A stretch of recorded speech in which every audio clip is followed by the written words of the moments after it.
Au Burkina Faso, selon les résultats du 5e recensement général de la population et de l'habitation RGPH 2019, 77,9% de la population a moins de 35 ans.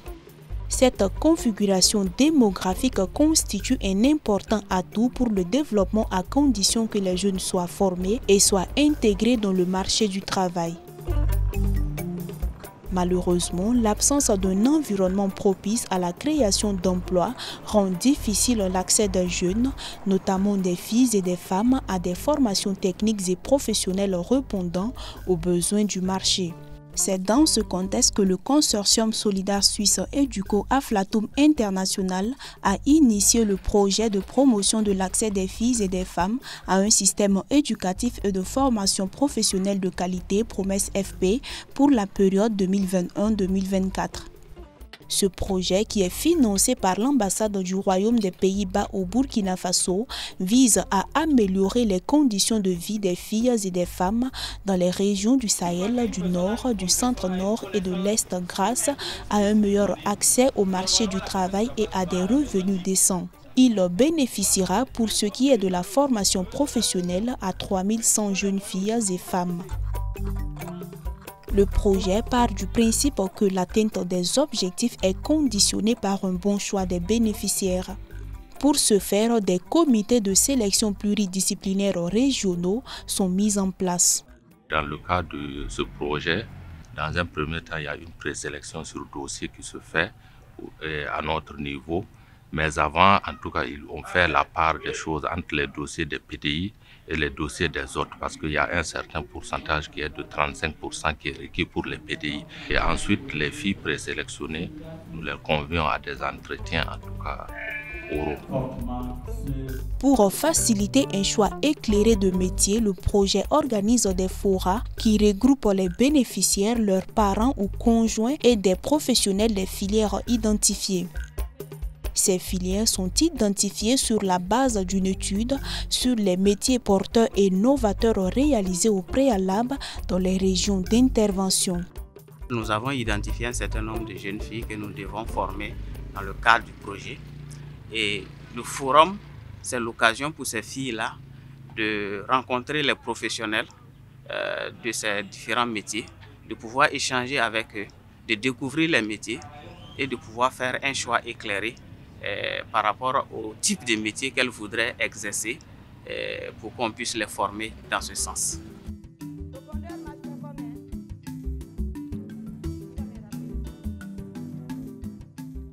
Libre cours est laissé à chaque jeune qui bénéficie du projet de choisir son métier de choix.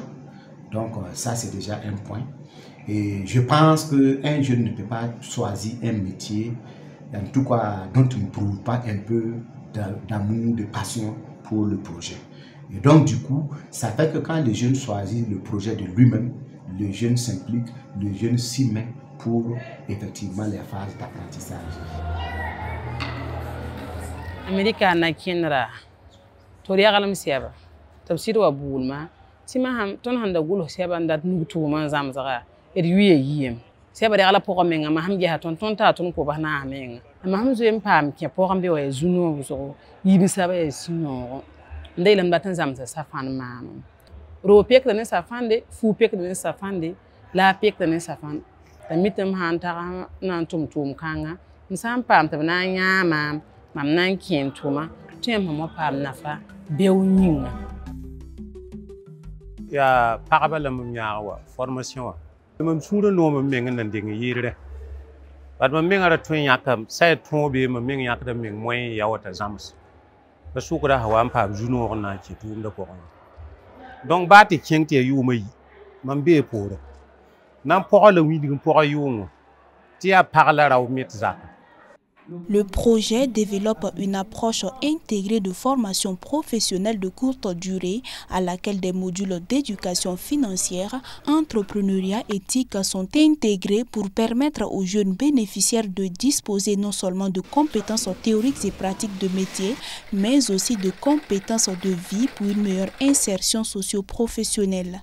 De nos jours, il n'y a pas un métier pour homme, il n'y a pas un métier pour femme. Nous avons commencé la formation ici en février 2022. Depuis qu'on est là, il y a certaines choses qu'on peut faire maintenant. Si c'est faire révision, on peut le faire. Si c'est pour démonter les cadeaux, on peut le faire. Même pour démonter la bloc de la moto, on peut le faire. Nous savons que pour apprendre un métier, il faut payer d'abord, avant d'apprendre. Mais nous, on a eu la chance qu'on nous a soutenus. On va apprendre ça gratuitement pour pouvoir subvenir à nos besoins. On a appris à monter les lampes, les ventilos, à faire les dépannages. Donc, on a appris beaucoup de choses, à tester les batteries, les plaques.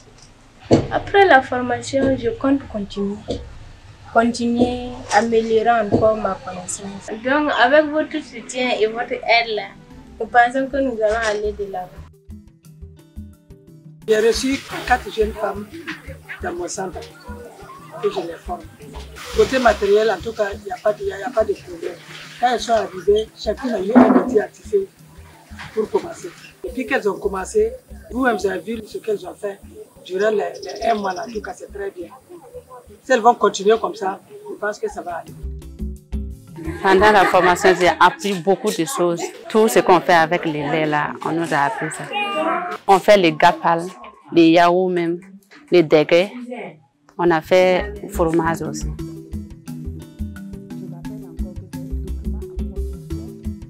Depuis le lancement du projet à Ouagadougou jusqu'à sa mise en œuvre sur le terrain, la direction régionale est impliquée dans la mise en œuvre des activités du projet, à savoir le suivi des jeunes placés au niveau des différents ateliers de ARFA et également même les modules administrés aux jeunes placés dans ces ateliers pour les formations. Il y a des périodes, que c'est par trimestre, que nous sortons pour effectivement aller auprès des maîtres artisans, recueillir les difficultés et celles des apprenants. Nous faisons une synthèse et nous remettons effectivement à ARFA pour une prise en compte des difficultés et une continuation sur les points positifs. Après le dépôt de notre rapport, ARFA aussi transmet ça, le rapport à Promesse FP. Et donc je peux dire qu'en tout cas c'est une collaboration de partenariat vraiment très bien, gagnant-gagnant, où effectivement l'intérêt qui prime d'abord, c'est nos jeunes filles et nos jeunes sœurs. L'une des innovations majeures du projet Promesse FP est la formation des bénéficiaires à l'utilisation des réseaux sociaux. Vous savez que nous sommes dans un monde très dynamique, un monde marqué par l'utilisation des nouvelles technologies de l'information et de la communication. Donc l'idée aussi, c'est de capaciter ces bénéficiaires-là à l'utilisation de ces outils-là de communication-là. Et ces filles, par exemple, pourront vendre leurs produits à travers des plateformes. Lorsqu'ils arrivent à produire, il ne faudrait pas que ces produits n'arrivent pas à trouver des débouchés. Et nous pensons que ces plateformes-là sont des innovations qui pourraient être utilisées à bon escient au profit des filles qui vont en bénéficier dans le cadre de la formation professionnelle. Avant, je vendais les produits physiquement comme ça et non dans les réseaux sociaux, puisque je n'avais pas une idée sur ça. Mais cette formation d'aujourd'hui m'a vraiment permis de connaître beaucoup de choses sur comment vendre les produits sur WhatsApp, sur Facebook et comment inviter des gens pour pouvoir payer mes produits. Pour la copie de ruban. Ça commence par le l'applaudissement. Nous sommes en train d'inaugurer ce centre et remettre des kits à des bénéficiaires. Si nous sommes en train de le faire, c'est parce que plusieurs acteurs ont accepté de s'engager à nos côtés pour la mise en œuvre de ce projet.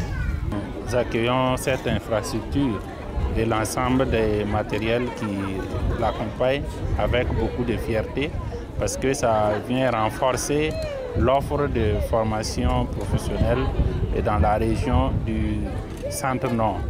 Il faut reconnaître qu'avec le phénomène d'insécurité et le déplacement massif des populations que cela a entraîné, il y a une forte demande qui est née et il fallait y faire face. L'État ne pouvait pas tout faire et nous avons pu avoir l'accompagnement de ce consortium d'ONG qui nous a permis de réaliser cette infrastructure dont nous saluons son avènement à sa juste valeur. De manière transversale, le projet intègre des formations sur la santé de la reproduction pour permettre aux filles et femmes de gérer au mieux leur santé sexuelle et reproductive. Le sujet de ce matin est mon corps. Nous avons abordé la sexualité. On a 10 jeunes filles et un garçon À travers la formation, nous avons appris que même si tu veux faire des rapports sexuels, il faut trouver des méthodes que tu peux te protéger contre certaines maladies. En investissant dans la formation et l'insertion professionnelle des filles et femmes, le projet Promesse FP s'attaque aux causes profondes de la pauvreté et contribue à bâtir un avenir plus prometteur pour les bénéficiaires.